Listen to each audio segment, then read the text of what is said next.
Hello everyone, today I will show you how to insert a red checkmark symbol in a PDF file using Foxit PDF Editor. Open your PDF file with Foxit PDF Editor.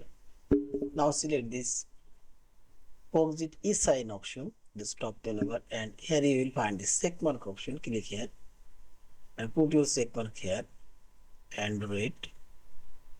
Now click on this checkmark color. This is default color red. Also you can change here custom color. Custom red color you can choose here and select OK and see this. I'll insert another one here. You can increase decrease this checkmark size this way, or you can move anywhere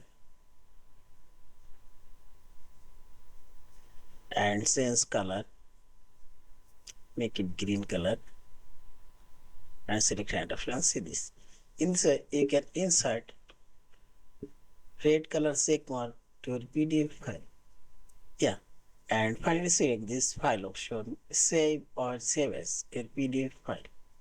Thank you for watching. Please subscribe, like, share and comments.